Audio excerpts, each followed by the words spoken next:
waktu itu. Kenapa sholat itu diwajibkan? Guru-guru agama, ustadz-ustadz, dan orang-orang kebanyakan memberikan jawaban yang gak jauh berbeda. Jawabannya, ya karena itu perintah Allah, karena sholat itu tiang agama, terus karena itu kewajiban. Ya bukan itulah jawaban yang saya mau. Saya kan menuntut alasannya.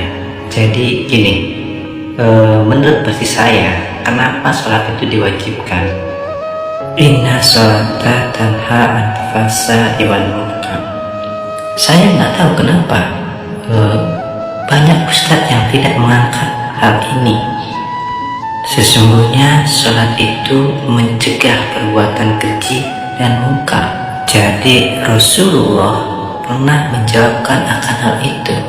Jadi sholat itu sarana kita untuk kita kembali ke diri kita, untuk berintrospeksi mengenai diri kita. 5 kali sehari kita sholat.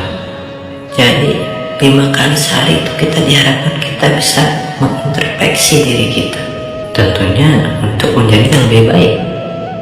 Pernah ada seorang di zaman Rasul yang bertanya kepada Rasulullah, "Ya Rasulullah, engkau bilang salat itu mencegah perbuatan keji dan mungkar." Rasulullah menjawab, "Betul." Lalu orang ini bertanya lagi, "Aku sudah salat, tapi aku masih tetap berbuat keji." Rasulullah menjawab, "Perbaiki salat." Lihat, apa maksudnya memperbaiki salat kita?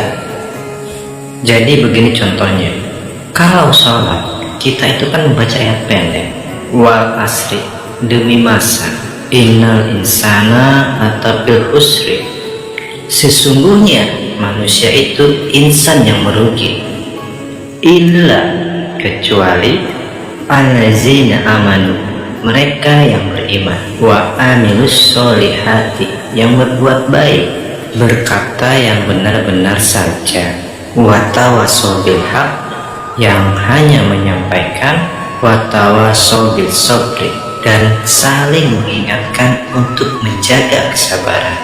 Setelah kita sholat, harusnya kita menjadi pribadi yang lebih baik dong, pribadi yang gak membual, ngomong yang benar-benar aja, sabar, kan gitu intinya.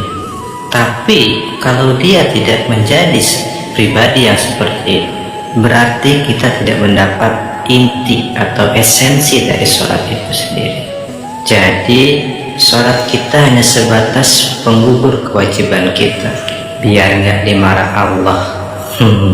Dalam sholat kita baca, inna sholati wa nusuki wa mahyaya wa mati lillahi rabbil alamin. Sesungguhnya sholatku, ibadahku, hidupku, dan matiku hanya untuk Allah, Tuhan semesta alam.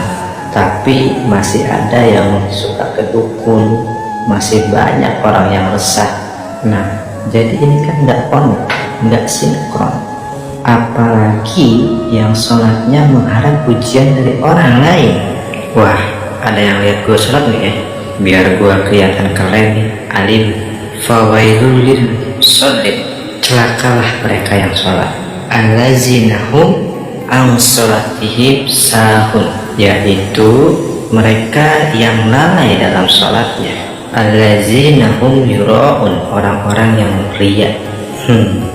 Allah itu nggak butuh sholat kita, justru diri kita sendirilah yang butuh sholat. Jadi sholat itu ibarat makanan bagi rohani kita. Sholat itu memperkuat mental kita. Tanpa sholat, mental kita akan lemah.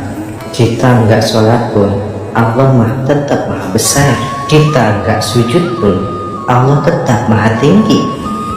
Jadi kalau ada orang yang bertanya, apa yang lo dapat dari sholat? Saya jawab, nggak ada yang saya dapat dari sholat. Yang hilang banyak. Loh, kok gitu? Apa itu yang hilang? Kecemasan, insecure, was-was, pikiran yang gak jelas, yang gak penting. Jadi sholatlah bagi yang belum sholat. Buat yang sedang banyak melakukan maksiat, sholatlah. Insya Allah sholatmu itu akan menuntun untuk menjadi pribadi yang lebih baik. Maka kenali dirimu, engkau akan mengenal siapa Tuhanmu. Assalamualaikum warahmatullahi wabarakatuh.